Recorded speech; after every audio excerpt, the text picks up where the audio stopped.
କଥା। ହାତୀ ଆସୁଥିଲା ସୁଣ୍ଡ ହଲାଇ, ମେଣ୍ଢା ପଲଟକି ଗଲେ ପଳାଇ।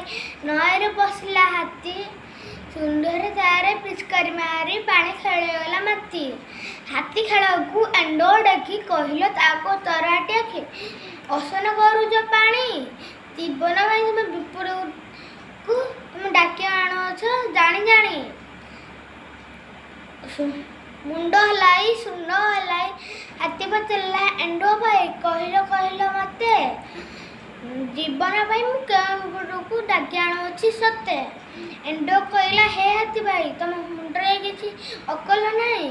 ଦୋଷୀ ସେ ଜ୍ୱର ଝାଡ଼ା କାଛୁକୁଣ୍ଡିଆରେ ରୋଗରେ ଲୋକେ ହେବେ କଲବଲ। ମୁଣ୍ଡ ହଲାଇ କହିଲା ହାତୀ ଏଣ୍ଡୋ ଭାଇ ତୁ ମୋରି ସାଥୀ, ମାନୁଛି ତୋର କଥା, ସାନ ଦେହଟି ସିନା ବର କଥା, ସାଇତି ସିର ମଥା।